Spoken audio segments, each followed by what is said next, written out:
¿Qué tal? ¿Cómo están? Bienvenidos a un nuevo episodio de Fuerteventura Digital. Hoy vamos a comenzar con un formato que tenía muchísimas ganas de iniciar. Tengo en el estudio a dos compañeros, dos camaradas de grandísimo nivel y a los que admiro y con los cuales vamos a hablar de cositas muy interesantes. No me quiero dilatar más y los voy a presentar en primer lugar. Tengo aquí a mi derecha a Manu Ribeiro, director de Diario de Fuerteventura, Diario de Lanzarote, y también tiene la plataforma Diario de Canarias, un periodista de raza. ¿Qué tal, Manu? De raza no sé cuál, pero caniche más bien. Canay, muy buenas, encantado de estar aquí en Fuerteventura Digital y de poder echar una charla de vez en cuando contigo. Gracias por estar aquí. Y a mi izquierda, Juan Pablo Nóbrega, un periodista también, a quien también admiro, fundador de uno de los formatos más interesantes que ha dado el periodismo de Fuerteventura, que es la revista Malpaís, y también con una grandísima experiencia profesional como corresponsal en Nueva York durante 2 décadas. ¿Qué tal, Juan Pablo? Pues un placer. Me hablaste de tu proyecto y aquí estoy para, en fin, echar una mano y hablar de lo que haga falta.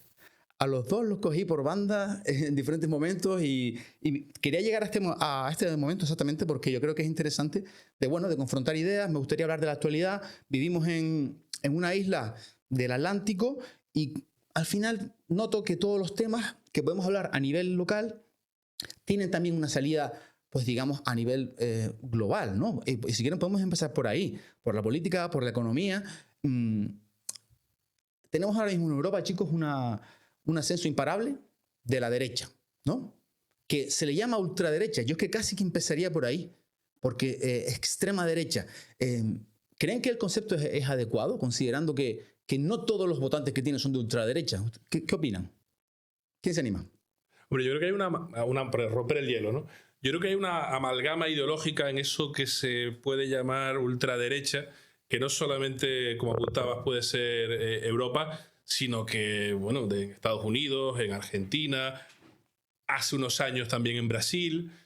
Hay una corriente que probablemente venga del continente americano y se haya trasladado a Europa, pero con, digamos, con algunas diferencias en el sentido de que no ha tocado todavía poder no va a tocar el poder en Alemania. Hay un cordón sanitario que se mantiene pese al ascenso del partido de derecha más extrema. Ha tocado el poder en Italia, eso sí es cierto. No lo ha hecho en Francia y no lo ha hecho todavía tampoco en España, salvo en algunas comunidades donde sí ha tenido, digamos, responsabilidades de gobierno, apartándose, como todo el mundo recordará, hace unos meses por el supuesto acuerdo, que yo no sé cuál fue, del Partido Popular en materia migratoria, sobre todo con la crisis humanitaria que se estaba dando en el archipiélago canario, ¿no? Pero sí es cierto que hay, insisto, una amalgama ideológica que se está configurando con ideas de trazo grueso y que lo más relevante del fenómeno, bajo mi punto de vista, es que está calando mucho en capas muy jóvenes de la sociedad. Si antes se decía que la sociedad, que los jóvenes de 20, de 30 años, de adolescentes, tenían alma de izquierda y luego se iban, digamos, moderando hasta posiciones más conservadoras, ahora da la impresión de que el individualismo que quizás preconiza esa corriente ideológica está calando mucho en la gente joven, ¿no? Que tienen, insisto, un perfil mucho más individualista que hace unas décadas atrás y que quizás los valores que han definido a las corrientes mayoritarias que han gobernado, la socialdemocracia, pues no son tan, digamos, apetecibles para esta generación, por lo que sea, por las razones que sea, que es materia para profundizar, pero sí está calando, creo yo, ideológicamente en las capas jóvenes de la sociedad. Juan Pablo. Hay muchas hebras sueltas de por dónde empezó o cómo empezó todo esto. Recordemos que Manu apunta la crisis de la socialdemocracia, ¿no? Esa fue una de las primeras alertas. Es decir, los partidos de centro-izquierda empezaron a perder cuota de poder, empezaron en Francia, el Partido Socialista francés, en bastantes lugares del globo las ideas tradicionales que ha defendido la izquierda obrerista, sindical, han ido perdiendo peso y coincide todo. Hay un factor importante que es la crisis económica de 2008, la famosa gran recesión. Eso supuso una vuelta de tuerca importante en la economía. ¿Por qué? Pues porque en el caso europeo, sin ir más lejos, las medidas de austeridad profundizaron la desigualdad entre las capas sociales. Eso se tradujo con el paso del tiempo en una losa para las generaciones más jóvenes. También apunta Manu sobre esa cuestión de por qué los jóvenes votan ahora a la derecha, a la ultraderecha. Pues hay todo un descontento, un desengaño sobre lo que son las políticas de corte más socialista, más públicas. Y aunque los mayores como nosotros podamos encontrar eso como poco fundamentado ideológicamente o sobre la base de los hechos, porque evidentemente la derecha y la ultraderecha no proporcionan un bienestar para la mayoría de las capas sociales del mundo, ¿no? Es más bien lo contrario, lo estamos viendo con Donald Trump. O sea, es una vuelta de tuerca a las políticas capitalistas extremas. Entonces, ¿por qué siguen votando los jóvenes a la derecha? Pues hay que analizar en profundidad también cómo, ya digo, la izquierda no ha sabido articular un discurso novedoso para recuperarse de ese golpe que ha sufrido. Y los medios de comunicación, no los dejemos aparte, a raíz de la eclosión de Internet, cómo han perdido peso en beneficio de toda una amalgama de información falsificada, que eso también, quieras que no, mueve muchos millones de votantes. Vale, pero entonces consideran que tanto los jóvenes como las personas mayores también, ¿no? que se han decantado por votar a estos partidos, que a mí no me gusta ni los voy a llamar de ultraderecha, porque al final estamos yéndonos a posiciones extremas también, ¿sabes? Y creo que la mayoría de los votantes son personas normales. Yo no puedo creer que en Europa haya millones de personas que sean de ultraderecha. No lo puedo creer. Quizás, no sé si estén alguno de los dos de acuerdo conmigo, hace 10 años surgió lo que se han empeñado igualmente en llamar extrema izquierda, y era pues un movimiento que surgió en el 15M, que se convirtió en un partido político, en Podemos, que también se criminalizó en ese sentido, ¿no? Los bolivarianos y demás, pero que al final, pues lo mismo, tenía gente detrás que no son de extrema izquierda, no son comunistas, y que también eso trabaja a mucha gente joven. Quizás esta es la reflexión que quería hacer.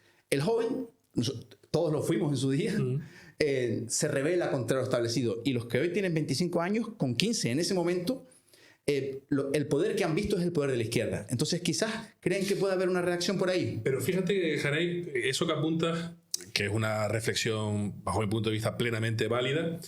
Podemos, que llegó a tener una representación espectacular en las Cortes, no solamente en las Cortes, sino incluso a escala local, en los cabildos y en el Parlamento de Canarias, en los ayuntamientos, ensanchó su base electoral, y además ellos no escondían que ese era el objetivo, dar el sorpaso al PSOE y convertirse en la primera fuerza progresista. Ensancharon su base electoral moderando las posiciones ideológicas manifestadas por los fundadores en un principio, que venían del ámbito académico sobre todo, y tenían unas posiciones muy definidas y muy concretas, y ensancharon, insisto, su base ideológica a fuerza de moderarse, ¿no?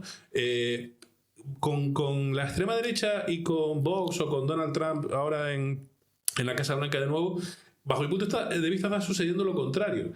Y es que las posiciones no se están moderando, sino que se están exacerbando todavía más. La catarata de ocurrencias, de amenazas, de coacciones incluso, que están emanando desde el gobierno estadounidense en las últimas semanas, desde que tomó posesión Trump, es espectacular, y no es un discurso para nada moderado, ni el que está irradiando desde Estados Unidos a lo que se está percibiendo en Europa en concreto, y en concreto en España tampoco. Quiero decir, las posiciones de Vox son extremas. Yo sí lo definiría como un partido con postulados de extrema derecha en muchos ámbitos.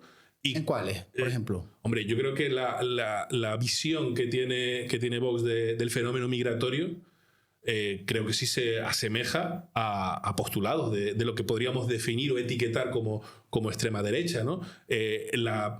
La postura que está teniendo con respecto al fenómeno migratorio en Canarias, y a la falta de solidaridad con el conjunto del archipiélago en una cuestión como, por ejemplo, el traslado de menores a otras comunidades autónomas, que parece algo lógico porque la legislación que regula los menores, que dice evidentemente que efectivamente que tienen que ser tuteladas por las comunidades autónomas, ese marco legislativo no estaba pensado para el fenómeno migratorio que está viviendo el archipiélago y que han vivido específicamente las islas orientales en el último año y medio. No estaba pensado para que una comunidad autónoma tuviera que asumir la tutela de en torno a 5.000 menores migrantes no acompañados, que además, al tener que gestionar una comunidad una comunidad autónoma en exclusiva, pues evidentemente, aparte de que es una carga presupuestaria, es un problema para los propios menores y para su desarrollo personal, porque al final terminan hacinados en unas condiciones lamentables, sin los centros adecuados y sin la formación tampoco idónea para saber valerse por el futuro, porque desde que cumplen 18 años se quedan solos, ¿no? Pues yo creo que la visión de Vox sobre el fenómeno migratorio creo que sí se asemeja a la extrema derecha, y la política que plantean va por ahí. Eso es un ámbito, ¿no? Hay otros en los que se puede analizar en concreto, pero insisto, por ir al resumen de mi reflexión, mientras que lo que apuntabas que unos podían considerar la extrema izquierda creció gracias a llegar a capas de población que antes podían haber votado al PSOE o al Partido Popular, incluso, Vox no. Vox tiene un discurso, y otros partidos de ese corte en Europa y en el mundo tienen un discurso maximalista y sin ninguna careta. Sin ningún tipo de, digamos, de trampantojo. Lo que dicen es lo que están manifestando, ¿no? Yo, por ponernos un poco en situación, estos días después de 1 mes y 2 meses largos ya de la presidencia de Donald Trump, diría, ¿qué piensan esos votantes, sobre todo esos votantes jóvenes, ¿no?, norteamericanos, que probablemente respondan a ese perfil que hemos comentado de un votante que ha votado a Donald Trump porque rechaza el establishment, como lo rechaza Donald Trump, que rechaza las políticas del establishment tradicional en gasto público, en la política misma internacional? Pero estas personas no se dan cuenta, por ejemplo, que la cuestión de Donald Trump va más allá del fenómeno económico. Es un cambio ideológico absoluto. O sea, el posicionamiento en el tema de Gaza, solamente ese, es una radiografía perfecta para retratar a un alto porcentaje de votantes que no son necesariamente de la ultraderecha, pero que probablemente estén cómodos con que este señor siga en el poder. ¿Me entiendes? Entonces, eso sí es una novedad. O sea, el tema de Gaza, que está clarísimo que ha sido una agresión de Israel desmedida, donde han muerto casi 50.000, o las cifras están un poco bailando todavía, y donde este señor Donald Trump llega y pretende echar a los palestinos para construir una riviera francesa, o al estilo de la riviera francesa. Yo me pongo en la piel de los votantes que hicieron ese gesto el otro día por Donald Trump, y quiero saber cuántos están, digamos, desencantados, rechazarían esa postura. No se les oye, a esas personas no se les escucha de momento. O sea, no están saliendo a la calle diciendo no, yo no estoy de acuerdo con esto, o incluso los votantes demócratas, ¿no?, en Estados Unidos. Hay un silencio que a mí no le encuentro explicación. O sea, el nivel de el incendio que está provocando Donald Trump a nivel de, digamos, de cambio de retórica, de cambio de proyecto, de cambio de planes, es de tal magnitud que trasciende un poco a esta cuestión de que los jóvenes votan por rechazo al establishment, que votan. No, aquí hay un cambio profundo. Y si tú rechazas el establishment, hay otras maneras de manifestarlo que no votando a un presidente de la calaña de Donald Trump. Uh-huh. No, y se está viendo como apuntaba, un cambio además en muy poco espacio de tiempo. Es decir, es un cambio, es como hacer tabla rasa con una serie de postulados que transversalmente casi todas las fuerzas políticas aceptaban. Es decir, el cambio climático y la necesidad de políticas para que se evite el calentamiento global. Medida de Donald Trump, nos vamos a salir de todo ese rango de políticas de contención o de mitigación del cambio climático. Oye, que el plástico es un problema a escala planetaria. Que vuelvan las pajitas de plástico, y eso lo vende como un gran logro, ¿no? Las pajitas de papel, no, las pajitas de plástico. Y esa es una cosa absolutamente que llega a tintes absurdos, cómicos, que parece un personaje más que un gobernante, pero se ve. La burla que le ha hecho al sector energético diciendo hay que perforar, hay que seguir sacando petróleo. Es un ejemplo más. Es volver a hacer lo que se hacía antes sin tener en cuenta las consecuencias negativas, las externalidades para el planeta que ciertas políticas tienen, ¿no? Que había un consenso, insisto, en ciertos asuntos que eran transversales y que da la impresión de que solamente Europa, si tiene una coherencia con estas políticas, va a seguir manteniendo con todos los recelos que también merece cómo se ha gestionado la Unión Europea en los últimos tiempos y los intereses que defienden, ¿no? Pero algunas formaciones y algunos centros de poder. Pero, digamos, el cambio ha sido tan radical en tan poco tiempo, en política internacional, en Gaza, como apuntaba Juan Pablo, en el conflicto Rusia-Ucrania, en política internacional, en política medioambiental y en política de género, ¿no? Ahora se castiga la equiparación progresiva de la mujer con el hombre, que yo creo que era algo plenamente asumido, y las políticas de género como, digamos, esa discriminación positiva para equiparar a ambos sexos en ámbitos como, por ejemplo, el laboral, pues el señor tabla rasa con eso que era algo asumido, insisto, por todos los espectros políticos, ¿no? Entonces, yo creo que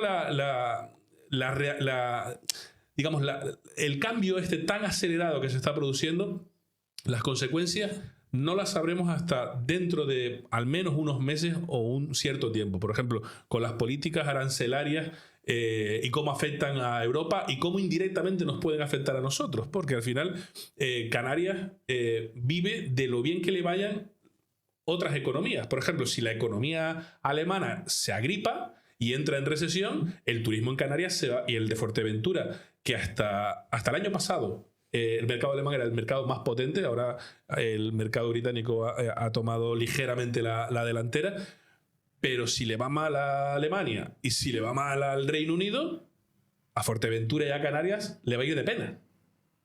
Sí, sin duda. Creo que Manu ha tocado un tema que queríamos avanzar, que era el de los aranceles, ¿no? Porque al final nosotros vivimos en un territorio aislado, pero antes de eso me gustaría terminar con la parte del fenómeno de la derecha, ¿no? Y sobre todo, Juan Pablo, que tú que has vivido en Estados Unidos, que lo conoces, ¿no? A mí me parece impensable que tenga, lo que tú comenzabas, que tenga 80 millones de votos, un tío que dice que puede disparar a alguien en la calle y que lo van a seguir votando. Y le dan la razón, ¿no? O que realmente da, para mí, lo que es prácticamente un golpe de Estado, ¿no? Convocando, yo no he perdido las elecciones, me las han robado, o sea, cuestiona la democracia en sus principios, provoca la invasión del Centro Democrático de Nacional y aún así le vuelven a votar una persona condenada, con condenas por agresión sexual. Es decir, antes los políticos tenían un discurso, se veía muy bonito hablar bien, ¿no? Y tener un discurso. Y ahora, como decía Manu, es lo contrario. Cuanto más burradas dices, más te quieren. Sí. Pero ¿qué puede haber ocurrido en el público? Juan Pablo, por favor, intenta explicármelo tú que has estado allí. ¿Qué ha pasado? Vuelvo a contarte un poco una idea de la primera intervención, que es ¿dónde se informa la gente? ¿De dónde obtiene la información últimamente? Nosotros no somos periodistas. Sabemos cuáles son las fallas del sistema tradicional de empresas periodísticas controladas por grupos de poder, económicos, pero sabemos que hay unas reglas de juego donde el periodismo es mucho más saludable, ese periodismo, que no la manera en la que buena parte de las personas que leen noticias ahora o que se informan están, digamos, absorbiendo. Estados Unidos siempre ha sido un país como vanguardia en muchas cuestiones, ¿no? Por su condición de imperio, su condición, digamos, también de sociedad multicultural. El retroceso que ha implicado la llegada de Donald Trump, estamos todavía procesándolo, es complicadísimo. Tú has apuntado una serie de fenómenos. El golpe de Estado, porque hay que llamarlo así, del 6 de enero del año en el que perdió las elecciones, ¿no? el año siguiente, digamos. ¿Cómo es posible que la gente no penalice eso en las urnas? ¿Cómo es posible que en los meses anteriores a la campaña electoral, donde estuvo enjuiciado por diferentes delitos, donde salió digamos, condenado por delitos graves, eso no pesara en el electorado y lo votaran? Al punto de que todos los jueces, todos los tribunales que habían condenado a Donald Trump, una vez visto el resultado electoral, de esa mayoría no aplastante, pero muy, muy significativa, dijeron: estos delitos están de momento aparcados porque el pueblo ha refrendado a este señor, tiene que seguir gobernando. Entonces, la cuestión es que el asombro que manifestamos nosotros por todos esos hechos, para otras personas no solo no son asombros, sino que son motivo para argumentar en contra de lo que a nosotros nos parecería más razonable, que son gobiernos al estilo europeo o al estilo norteamericano de Joe Biden, porque aunque haya cometido errores y no haya sido un gobierno ejemplar en muchas cosas, porque es norteamericano y tiene muchas fallas, un gobierno norteamericano, pero ha sido un gobierno que ha seguido una secuencia lógica en función de los valores que compartimos, en función de una realidad internacional imperfecta, caótica, y donde Estados Unidos se ha mojado con Europa. Eso ya no ocurre de un día para otro. Y entonces, ¿qué pasa? ¿Cómo procesamos toda esa cuestión? Está llegando este señor a la Casa Blanca, le quedan 4 años. Una puntualización. Hay que ver qué hacen los contrapoderes norteamericanos de aquí a esos 4 años. Uno importante son las elecciones del medio término dentro de 2 años, que pueden variar el dominio que tiene Donald Trump en el Congreso, Cámara de Representantes y el Senado. Ahí puede haber un cambio. Y el otro importantísimo es el Tribunal Supremo, el papel del Tribunal Supremo, que hasta hoy, al día de hoy, aun siendo muy conservador, porque Donald Trump eligió básicamente a la mayoría de los jueces que componen el Supremo, al día de hoy puede ser la gran sorpresa. De hecho, hemos tenido hace 2 días una gran sorpresa. Donald Trump llegó al poder y lo primero que hizo fue cancelar toda la partida de ayuda humanitaria que Estados Unidos da al resto del mundo, que son un montón de millones. En Somalia, en Tanzania, en los países complicados de África, si no es por esa ayuda, la gente no come. Es verdad, Europa ahí no está, y los chinos tampoco están. Están para otras cosas, pero no para ayudar. ¿Qué ha hecho el Tribunal Supremo? Le ha parado los pies a Donald Trump. Dice: esta orden ejecutiva no se la apruebo. Entonces, estamos asistiendo todavía a la reacción lenta de la sociedad, digamos, norteamericana, los poderes de una democracia. No olvidemos que todavía no ha sufrido un golpe de Estado al estilo tradicional. Sí sufrió el intento de golpe de Estado de Trump, pero Estados Unidos todavía tiene los contrapoderes. Es un régimen que está por ver esa reacción. Y esa es la única esperanza que tenemos de que el sinsentido de Donald Trump tome algún rumbo menos caótico del que estamos viendo. Me parece interesante esto que comenta Juan Pablo y que lo adelantaba también Manu, en el sentido de que, claro, es verdad que mientras salga gratis tomar el voto gamberro, pues bueno, pero es verdad que puede llegar un punto en el cual empecemos a sufrir las consecuencias. Es decir, yo he escuchado a economistas que controlan del tema que los aranceles que se han puesto a México y a Canadá van a tener una consecuencia directa para las empresas estadounidenses y para el empleo. Es decir, la industria que hay en Estados Unidos, sí, la hay y la quiere mantener, pero los suministros vienen de fuera. Es decir, es muy probable que en los próximos meses veamos que el ciudadano medio americano experimente un incremento de su coste de vida muy importante, muy importante.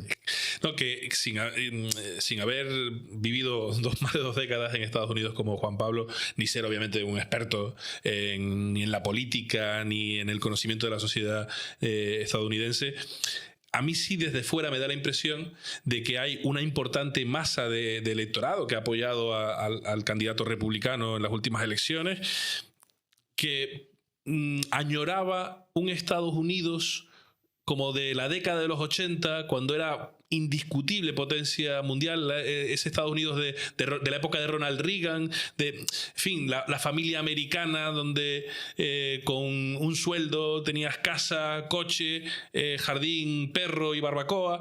Esa imagen que la potente industria cultural norteamericana ha exportado durante décadas como la familia media estadounidense. Pero el mundo se ha globalizado, el mundo es tremendamente global y las propias empresas estadounidenses punteras, la tecnología que compramos, los cacharritos que compramos de empresas norteamericanas, no producen en Estados Unidos ni con materiales extraídos de Estados Unidos. Producen en China, producen en Asia, producen en otros lados, o en México o en otros países de Sudamérica. Entonces, es un contrasentido porque las medidas que se están lanzando, que de aranceles las lanza, luego las suspende, luego las vuelve a anunciar, luego a cambio de otra cosa, en fin, que está generando un caos también en el mercado internacional, es para... digamos, es casi para mantener una especie de autarquía dentro de Estados Unidos. Es decir, que las empresas estadounidenses repatrien desde el exterior las fábricas, el empleo, tareas que ya no hacen los estadounidenses desde hace décadas, funciones que no lo hacen, sobre todo por el dinero que esas compañías pagan en otros países del planeta. Entonces es un contrasentido porque, insisto, la economía no tiene nada que ver con la de hace 30 años y las propias empresas no tienen nada que ver. Ahora las empresas, digamos, con mayor capitalización son las empresas tecnológicas. Muchos de ellos con algo tan etéreo como el software y las redes sociales, ¿no? A mí me llama mucho la atención, por ejemplo, que se dé ya por sentado que Elon Musk, el asesor áulico de Donald Trump, es el hombre más rico del mundo, cuando empresas tangibles que podemos entender cualquier humano sin conocimientos en la materia, empresas tangibles tienen una empresa de coches que además en Europa le va de pena desde que está tomando esas posiciones tan extremas, y una empresa que hace túneles, es decir, una constructora que se dedica a hacer túneles, otra que lanza cacharritos al espacio, pero que vive básicamente del propio presupuesto del gobierno norteamericano, y luego las redes sociales y la inteligencia artificial, ¿no? Que es algo todavía inaprehensible desde el punto de vista económico. Sobre todo da la impresión de que está muy inflado, es como una burbuja que se ha inflado en términos económicos, que cualquier turbulencia, cualquier cuestión imprevista, como que salga una tecnología mucho más barata de otro país, como ha sucedido por parte de China, que hizo tambalear las acciones de varias compañías estadounidenses.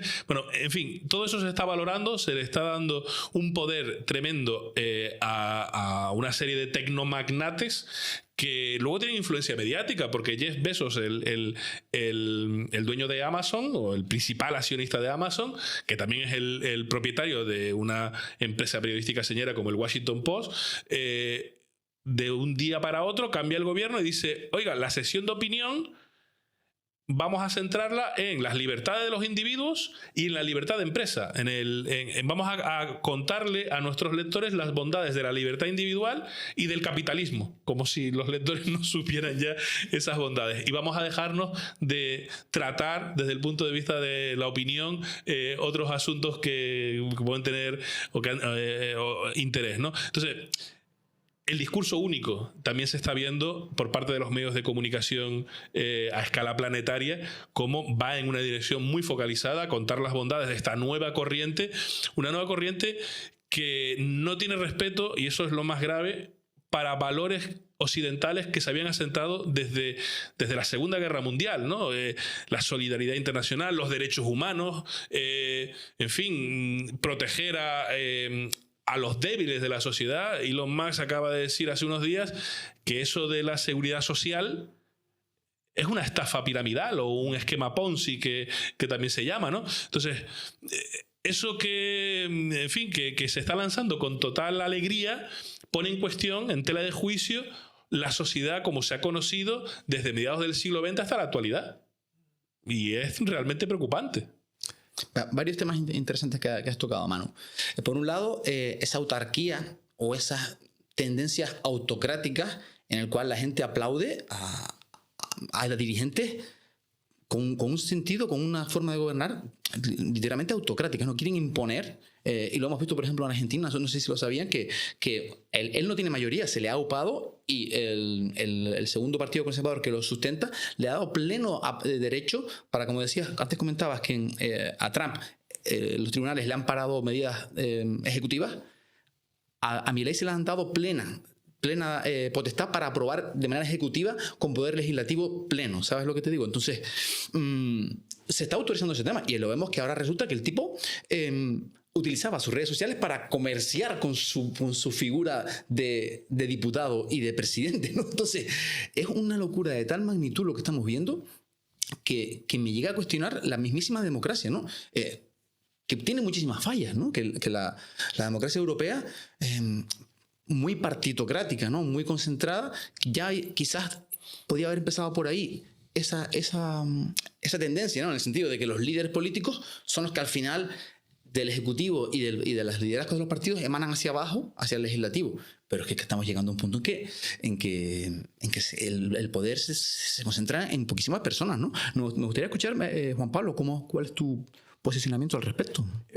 La anomalía es de tal magnitud es que todavía los historiadores no han puesto sobre papel lo que estamos viviendo porque no ha habido tiempo de ver todo el despliegue de disparates que se avecinan y compararlos con lo que era la tendencia, la lógica de los gobiernos democráticos imperfectos. Claro, sí son imperfectos, pero es que lo de Donald Trump es la vuelta a la monarquía absoluta. Y se ha encontrado con Elon Musk, porque se lo encontró en la campaña, él lo buscó también, Elon Musk lo buscó a Trump. Y es curiosísimo porque es como un binomio donde una persona sola con su cabecita está decidiendo sobre el futuro de la seguridad social norteamericana, que es uno de los poquitos pilares de bienestar que tiene ese país. O sea, aún sabiendo que Estados Unidos tiene una sanidad bastante precaria a nivel de lo que sería la sanidad universal que conocemos en Europa, pero por lo menos sabemos que la seguridad social norteamericana a los pobres les provee de sanidad gratuita. A los pobres, los que ganan menos de 20.000 euros. O proporciona de pronto a la gente que es mayor de 65 años también una pensión digna, cosa que no estaba garantizada hasta la década del 60. Porque Estados Unidos es capitalismo puro y duro, excepto el periodo en el que un presidente, el que sustituyó a Kennedy, Lyndon Johnson, introdujo la seguridad social, mejoró la seguridad social e introdujo el Medicare, que sería la sanidad gratuita para los mayores de 65 años. Todo eso se lo quieren cargar por digamos, la noción económica de un señor que es Elon Musk.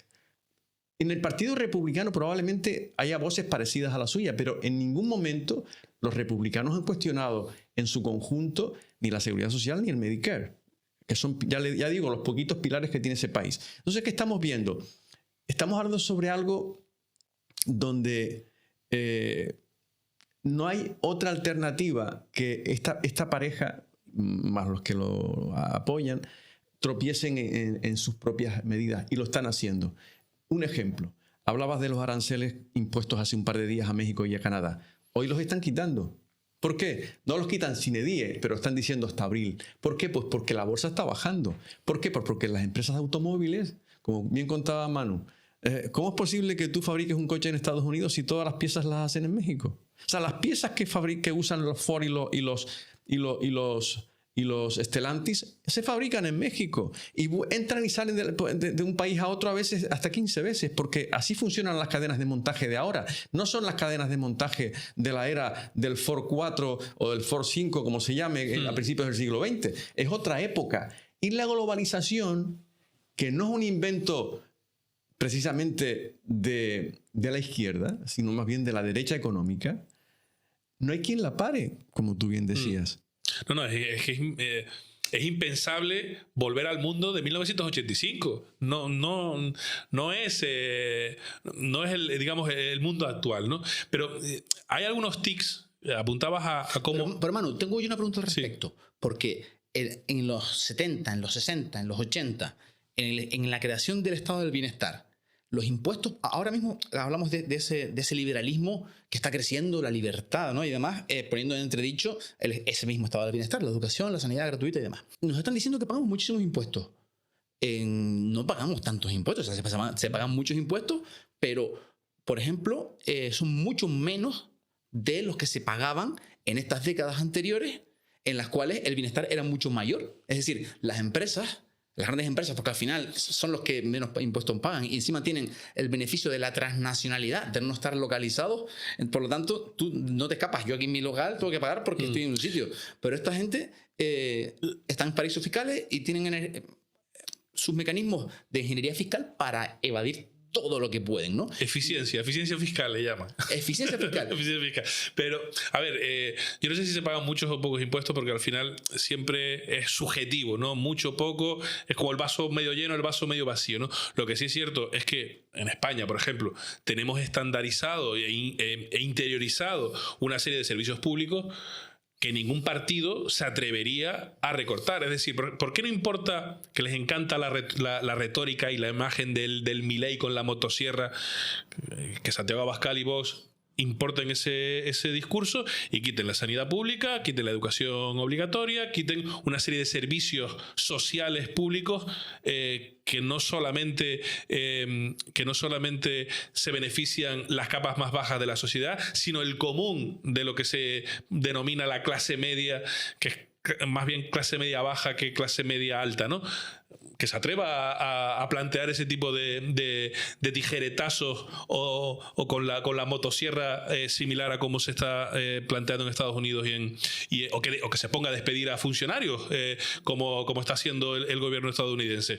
Aquí se le caería encima todo el mundo, igual que va a tener un problema cuando Estados Unidos, si lo hace, plantea aranceles que afecten al sector primario exportador español. Va a ser un problema político que se va a traer evidentemente a España y a ver cuál es la posición de Vox, ¿no? Porque, en fin, alegremente se copia la imagen y la retórica, pero luego la decisión política y la consecuencia es otra cosa, ¿no?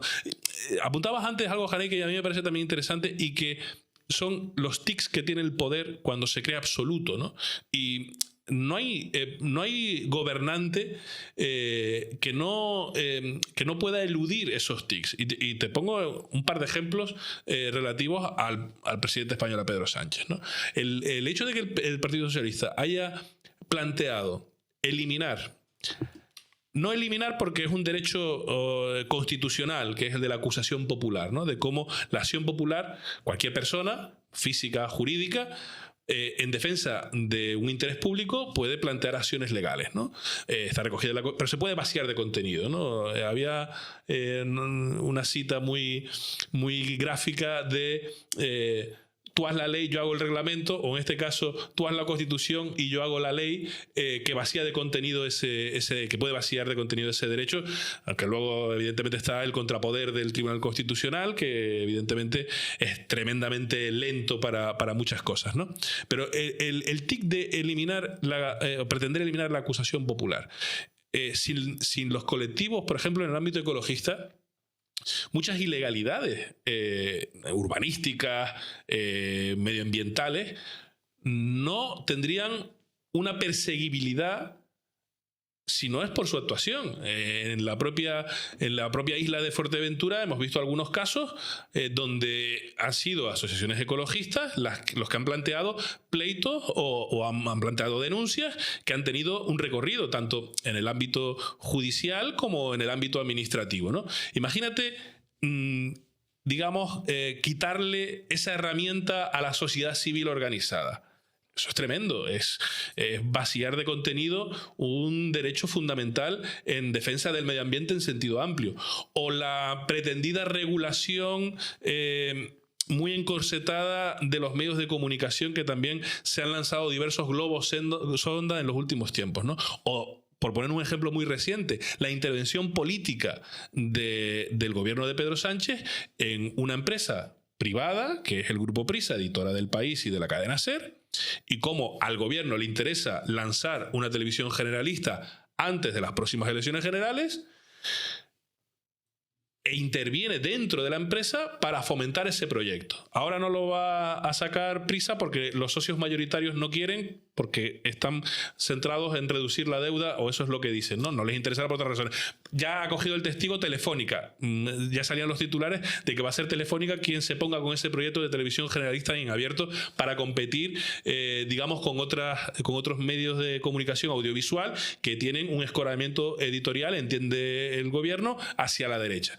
Yo no discuto el diagnóstico que pueda hacer el gobierno de Pedro Sánchez y el Partido Socialista del ecosistema mediático estatal, pero a mí me parece que estos son tics del poder, que sí está transgrediendo, digamos, una serie de límites que una vez que se pasan pueden tener unas consecuencias tremendas para la propia credibilidad del sistema, porque al final la credibilidad del sistema se configura como su principal salvaguarda. Si el sistema no es creíble, el ciudadano se desencanta y lo haría y empieza a perderle, en fin, el respeto. Al final el mundo del poder es un mundo de control social, es una herramienta de control social, pero tiene que tener evidentemente sus límites y sus contrapesos.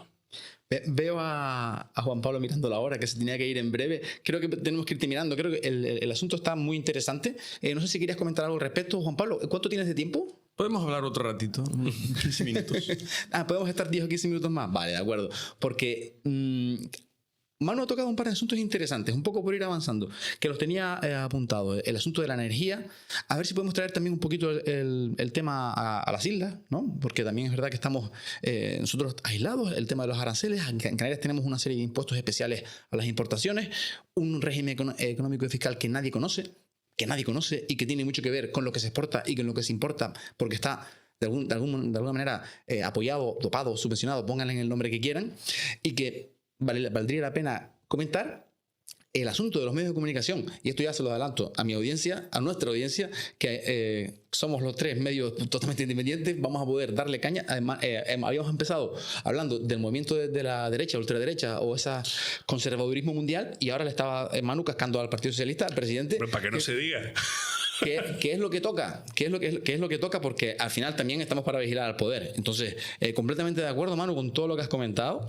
Y una cosa muy interesante y muy bonita, que es medios de comunicación hablando de medios de comunicación. Ese corporativismo que existe entre nosotros y que creo que le esconde a la audiencia, al público en general, algo muy importante, que es entender lo que pasa. Fíjate, Juan Pablo, al principio hablabas de que los canales que recibe la gente son completamente distintos hoy en día. Y es verdad, las redes sociales, los algoritmos, están modificando, polarizando la opinión pública.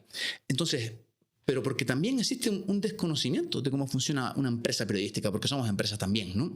Entonces, me parece muy interesante lo que comentabas, Manu, de hablar abiertamente de cómo desde los altos poderes se apoyan o se dejan de apoyar poderes mediáticos porque al final les interesan y están en su favor, ¿no? Entonces, quizá, y eso los otros medios generalistas son corporativistas, ¿sabes? No verás pues yo qué sé, a Mediaset pegándole a Prisa demasiado, sino que más o menos están en una especie de statu quo, ¿no? ¿No crees, Juan Pablo? Bueno, si entramos en esa jungla, no, porque lo que domina es verdad. Bueno, he tocado muchos temas. Métete en el que quieras, ¿eh? Sí, pues entro por esta vereda que me has abierto de Mediaset y enlazo con lo que comentaba Manu hace un momentillo. Claro, ¿por qué el Partido Socialista trata de crear un nicho informativo en televisión más proclive a sus ideas? Pues porque la derecha mediática, que ya es un sinónimo casi, domina el mapa informativo madrileño, que es decir, el mapa informativo nacional, porque las televisiones en su conjunto, en su suma, tienden más, ¿no? Aquí el debate puede ser amplio, ¿no? Pero tienden más Antena 3, que es la que tiene mucha audiencia, pues ya sabemos por dónde va. Telecinco nunca ha estado en la izquierda, o más bien no ha barrido para el gobierno. Lo que quiero decir es que, aun siendo batallas no ejemplares para la democracia, estamos en el escalón todavía reconocible de lo que son las luchas de poder entre los grupos de la derecha y la izquierda en España, por decirlo rápido. Es decir, La derecha tradicional, el PP, tiene una serie de, ¿no?, de válidos, de muletas. La izquierda tiene los suyos. El PSOE está en el poder, no quiere perderlo. Lo podría perder tranquilamente solo por el desgaste propio de una etapa como la que tiene Pedro Sánchez, con todas sus contradicciones. Pero también trata, ¿no?, legítimamente de decir, bueno, con las herramientas que me proporciona mi capacidad de maniobra, por decirlo así, voy a tratar de barrer más para mí, traer más hacia mi casa, ¿no? Barrer para mi casa. Entonces, ¿qué pasa? El debate de la información no es, por ejemplo, que los periódicos, que haya un medio de televisivo que mañana esté apadrinado, esa es mi opinión, por un determinado grupo ideológico. Sí, es debate, pero el grueso es que en las redes, donde se informa la mayoría de las personas, no hay tanta información como opinión, y donde la opinión, generada de una manera interesadísima, está favoreciendo fenómenos como el que ha ocupado el grueso de nuestro debate. O sea, ¿cómo un idiota como Donald Trump llega al poder? Lo digo así. O sea, un ser que tiene problemas graves, problemas, digo, de personalidad, ¿no? Pues porque existe un caldo de cultivo que ha favorecido eso. Y uno de los pilares por los cuales Donald Trump ha subido, él creó una página propia, una página web propia, vamos a decir, su casa mediática, que tiene millones de seguidores. Un señor como ese. Bueno, pues entonces las conciencias están cambiando. Entonces sí que es importante categorizar, estratificar. ¿Qué es lo más grave? Lo más grave es hay que regular la información online. No olvidarse de la información impresa, de los periódicos tradicionales, de las televisiones que conocemos habitualmente, pero donde se juega el partido es en las redes. Claro. Ahí estamos perdiendo la batalla. Y vuelvo al tema de la ultraderecha. No es igual un manifestante que votó a Podemos a raíz del 15M con una agenda de izquierda entroncada con lo social que un votante de Vox que lo hace básicamente por rechazo visceral al establishment, sin una contrapartida. O sea, se sienten agredidos. Muchos votantes se sienten agredidos. Y yo voto a Vox porque me siento agredido. Pero, ¿entiendes? No son de ultraderecha, tú lo apuntabas. No es que sean claramente, pero son personas que cuando emiten su voto lo emiten de una manera no negativista, rechazo a.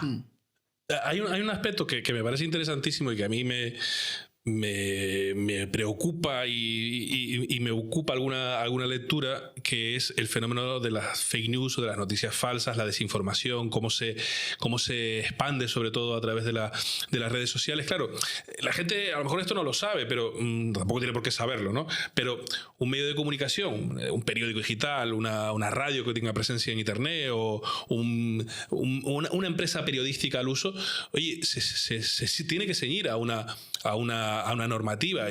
Cualquiera publica una noticia errónea que alude a una persona, la persona aludida hay una ley orgánica que regula el derecho a la rectificación y hay todo un cauce legal directamente ante el medio y luego pidiendo el amparo de un juez para que el juez determine, pues sí, señor, tiene usted razón, este señor este medio ha mentido sobre usted, tiene el medio que rectificar, ¿no?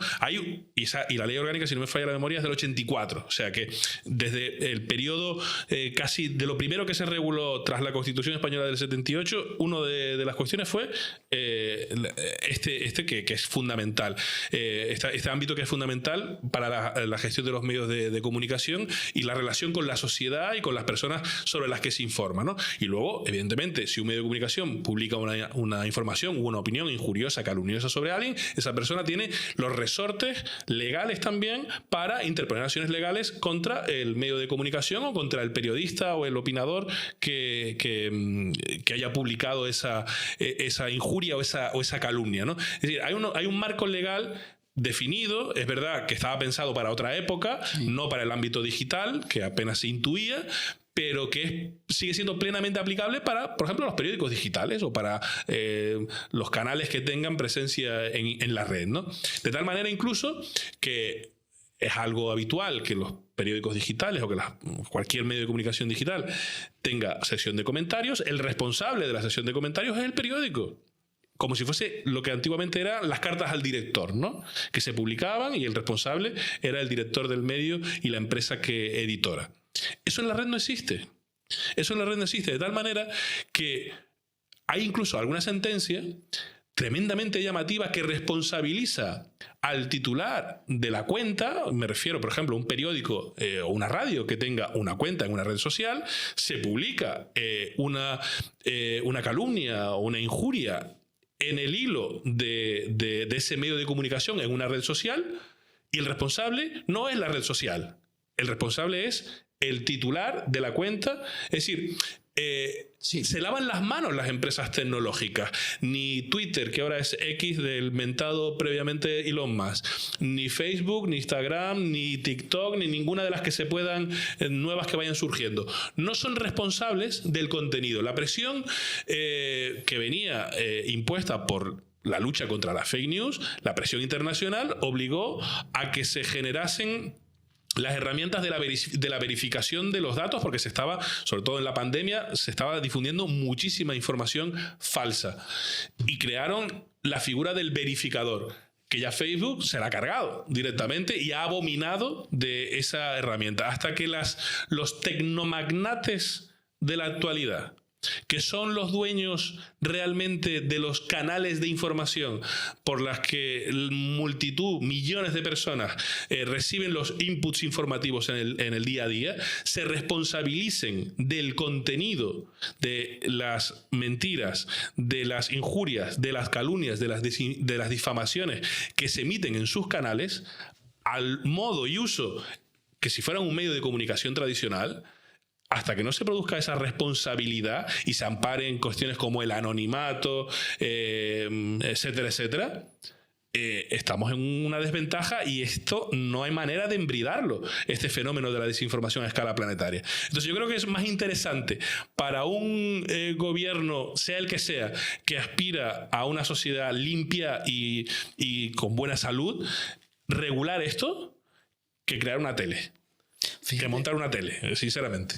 Sí, Juan Pablo. El problema es que ese es el debate de fondo. La gente, por desgracia, los votantes, hay que hacerlos responsables de lo que hacen, ¿no? O sea, no solamente el político, ¿no? Cuando tú votas de manera masiva por un político que desprecia las reglas básicas de convivencia, como ha pasado recientemente en Estados Unidos, o, por ejemplo, que sigue premiando a Vox en España, el votante, el encuestado. ¿Por qué sube Vox en las encuestas? No lo sabemos. Se ha retirado de los gobiernos autónomos por estrategia. Seguramente. Sigue subiendo sus votos. ¿En base a qué? Entonces, estamos hablando de votantes que tienen una responsabilidad. Pero claro, vamos a ver por qué el votante tiene esa responsabilidad. Pues porque se informa, se nutre de cosas que básicamente no son el buen alimento para el buen ciudadano. En comunidad. Entonces, eso es muy importante de puntualizar. Entonces, hay una enfermedad en la sociedad gravísima y cuyo principal cordón umbilical son los medios de comunicación.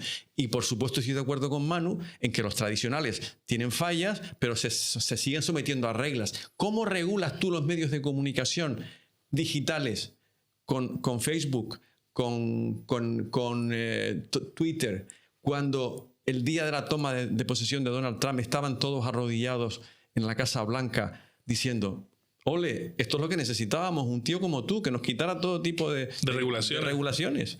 Entonces, ellos están en la gloria ahora, a ganar dinero. Ya, yo en este punto en concreto voy a tener que no estar 100% de acuerdo con ambos, ¿eh? Y es que creo que el campo es demasiado grande para ponerle esa verja, ¿no? Hace poco estuve leyendo las directrices de una normativa europea para un poco regular los medios de comunicación, y que la parte de la verificación, la fake news y demás, me parecía bastante razonable lo que se estaba planteando desde Europa, y no tanto esto que está empezando a adelantar, por ejemplo, en España, el Partido Socialista, del control de las redes sociales.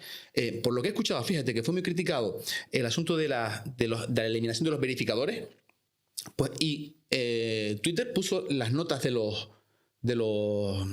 los editores, es decir, tú te dedicas a puntuar y según están diciendo, está funcionando bastante bien, ¿vale? Porque el algoritmo lo que mete es una compensación no por número de votaciones, sino en función de tu posicionamiento, cómo valoras la del posicionamiento contrario, ¿no? Y parece ser que está funcionando, ¿vale? Que está yendo Lo que pasa es que, Janey, es una autorregulación teórica que al final, dependiendo de lo que le interese al dueño de la red social, será efectivo o no. Claro, pero eso es otra cosa, porque fíjate, leí también un estudio de la BBC que fue estadístico y un poco analizando los impactos. Antes hablaba Juan Pablo sobre el tema de Gaza y resulta que la BBC demostró objetivamente que Facebook estaba posicionando un 90% más las posiciones favorables a Israel que las de Palestina. O sea, eso está bastante constatado, un artículo serio firmado en la BBC o sea, yo lo vi clarísimo, es decir, que los medios tienen su agenda, pero ahí se vio claramente cómo Facebook, incluso creo que el propio, ¿cómo se llama el dueño? Zuckerberg incluso respondió ante ello, ¿no? Y como que se hackeó, no fue un error y tal.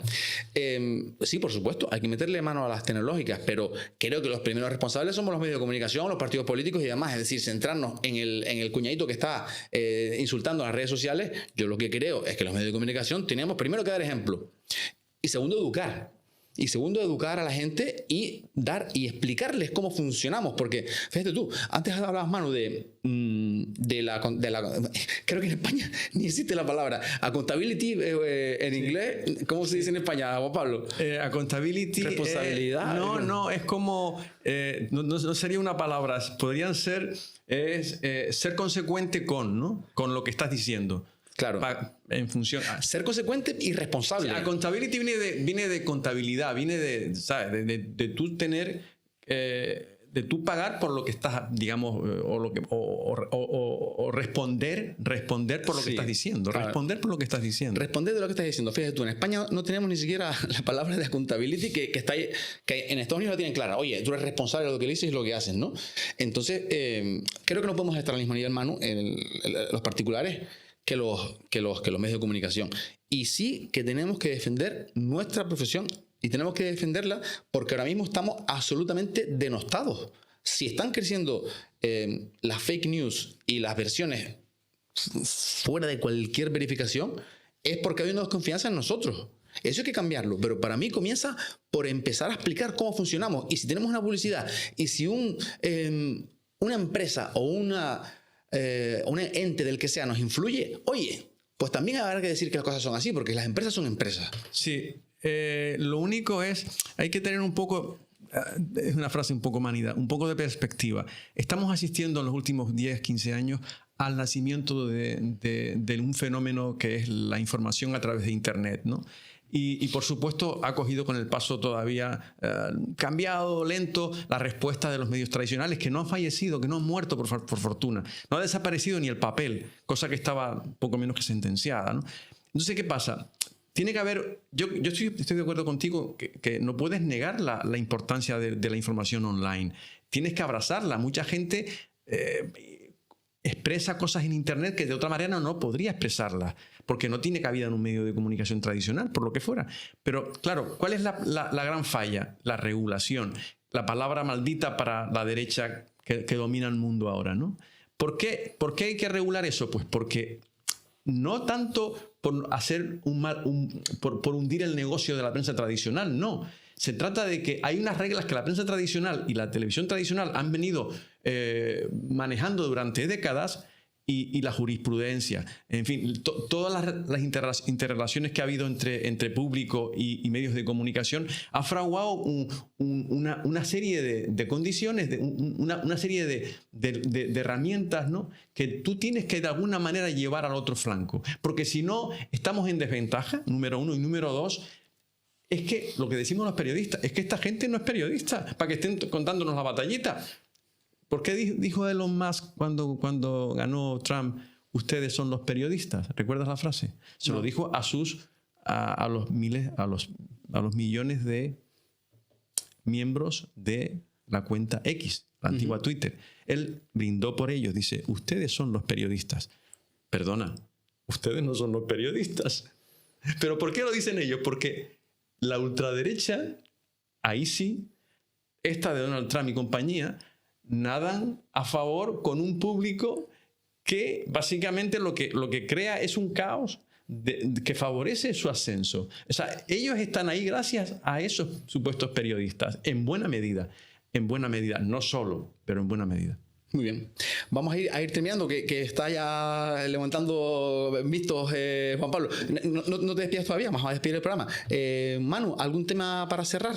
Para la próxima, me lo guardo para la próxima. Vale, ¿se piden alguno? A ver, yo espero que este no sea el último, que sea el primero y que, bueno, que por lo menos una vez al mes podamos vernos y comentar diferentes cosas. Yo creo que el tema energético, territorio, porque no quiero dejar de decirlo. Manu Ribeiro, director de Diario Fuerteventura y Diario Lanzarote, experto en tema judicial, que lo es, aunque diga que no. Quítame los galones y obrero de la tecla, me puedes definir. ¿Tú conoces, Manu, la revista Malpaís? Lo conozco. Gracias a la herramienta Hable de la Universidad de Las Palmas hay multitud de prensa digitalizada. Es una herramienta espectacular y permite navegar en la prensa. De hecho, algún reportaje sobre el muelle deportivo del puertito del Jablito, que sí, ya lo publicó Juan Pablo hace. Esto al final, cuando trabajas en prensa, en información local o insular en este caso, hay muchos temas que son como un déjà vu, ¿no? Esto ya lo he vivido, esto ya alguien lo ha contado previamente. Sí. Pues las primeras informaciones que hay sobre ese proyecto son precisamente de Juan Pablo hace en los años 90, principios de los 90. Puerto Ventura, una macro urbanización de 7.000 camas, que entonces era un disparate a nivel de todo, de Canarias, ¿no? Que proyectaba una empresa suiza. Y eso se quedó. Cuando vamos hacia Corralejo y vemos la rotonda esta que entra, Parque Holandés, no vemos unas construcciones ahí ocupadas por yogis y por gente un poco alternativa. Pues esas eran las oficinas para vender las 7.000 camas. Es que todavía resucitan cada vez que se plantea una revisión del planeamiento del municipio de La Oliva, resucita ese proyecto y parece que no se quiere enterrar ese proyecto de urbanización turística. De hecho, es de las concesiones de deporte deportivo más antiguas que tiene Puertos Canarios, que ahora es titularidad de la comunidad autónoma, ¿no? Pero sí, efectivamente, sí conozco el trabajo de Juan Pablo, claro. Pues me alegro, porque a mí me encanta, entro de vez en cuando, todos los años, cuando me interesa algún tema, digo, ¿qué habrá dicho Malpaís de este asunto que es antiguo? Y la reviso y me encuentro con cosas que me encantan. Y bueno, lo comentaba Manu, que estaba subida en la Universidad de Las Palmas de Gran Canaria, en la plataforma Hable. Sale en Google, revista Malpaís, para cualquiera que como a mí o como a ustedes les guste la historia y saber de dónde venimos, eso es un documento invaluable. Y así que ese era el temita que quería introducir. Yo creo que lo hemos hablado. El territorio está en cuestión, el modelo de Canarias, el modelo demográfico, el modelo de crecimiento, el modelo turístico, y creo que eso puede ser un bonito tema para nuestro próximo encuentro. Pues me lo apunto para la próxima, Jaime. Pues muchísimas gracias a los dos. Manu Ribeiro, gracias por estar aquí. Un saludo. Gracias, Juan Pablo. Un placer compartir el rato con ustedes y nos vemos la siguiente tarde. Y a ustedes también, gracias por estar ahí y nos veremos en un próximo episodio.